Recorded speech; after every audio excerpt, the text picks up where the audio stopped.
Hi friends, welcome back to my YouTube channel. কাল জামাই ষষ্ঠী চলে গেছে অলরেডি।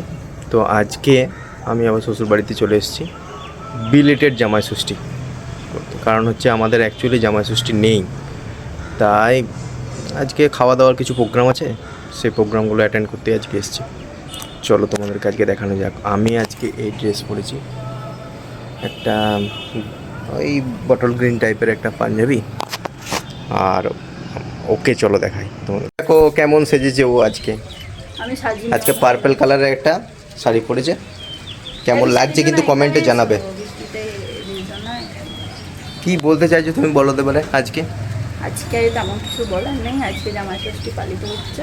আজকে যদিও বা ইন্টারন্যাশনাল যোগা ডে, কিন্তু আজকে জামাই ষষ্ঠী স্পেশাল মা কিছু রান্না করতে চলেছে, সেটা তোমাদের দেখাবো সব কিছু।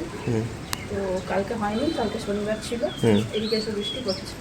সে বৃষ্টি পড়ুক, কোনো ব্যাপার না। না, তো আজকে মেনু কি হচ্ছে? খাওয়া দাওয়া হচ্ছে খাসির মাংস হচ্ছে, আর মা মনে হয় ইলিশ মাছ এনেছে। তো আমি এখনো সেরকম কিছু জানি না, এই দুটোই আমি আইটেম শুনেছি, বাকিটা শেয়ার করবো, এতটুকুই বলার ছিল। কালকে ছিল, কিন্তু কালকে আমরা নিরামিষ কেউ খাই না, কি আমার শ্বশুরবাড়ি কিংবা বাবা, আচ্ছা ওই জন্য খাইনি, স্কিপ করে দিচ্ছি। আমি তো। ঠিক আছে, বন্ধ করে দাও। তো বলো সবাই, কেমন লাগছে আমাদের দুজনকে হ্যাঁ, এই ড্রেস আপে? ঠিক মানিয়েছে তো? এতদিন ধরে কমেন্টে প্রেম কিন্তু জানাবে। করেছে আর বলছে কি ঠিক লাগছে কিনা, তাহলে এইটা আমি কি বলবো আর্ধেক খেতে ছাড়া। চলো আজকের মতো এইটুকুই। হ্যাঁ, খাবারগুলো ঠিক কিন্তু আছে। শেয়ার করবো, দেখবে তোমরা। অবশ্যই।